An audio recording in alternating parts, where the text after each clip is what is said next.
এক গরিব লোকের আয়ের একমাত্র উৎস ছিল উঠোনের একটি বিশাল আম গাছ। সেই গাছের আম বিক্রি করেই তার সংসার চলত। একদিন এক ক্ষুধার্ত দরবেশ তার দরজায় এলেন। গরিব লোকটি পরম আদরে তাকে খাওয়ালেন এবং নিজের সেই আদরের গাছটি দেখালেন। কিন্তু পরদিন সকালে একই দৃশ্য, সেই দরবেশ নিজ হাতে কুড়াল দিয়ে লোকটির একমাত্র সাহারা আম গাছটি গোড়া থেকে কেটে ফেলেছেন। গরিব লোকটি নির্বাক হয়ে শুধু দেখলো, তার বুক ভেঙে চুরমার হয়ে গেল।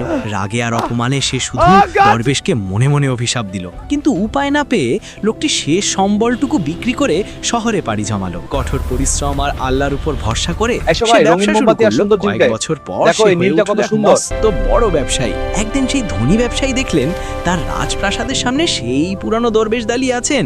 ব্যবসায়ী রাগে ফুঁসে উঠে বললেন, তুমিই তো আমার সুখের আম গাছটা কেটে আমার পথের ফকির বানিয়েছিলে। এই দরবেশ, তুই আমার আম গাছ কেটেছিস কেন? আমি কিছু করিনি। আপনার রাগ যদি আমি ওটা না কাটতাম, তবে আজও তুমি সেই সামান্য গাছের নিচে বসে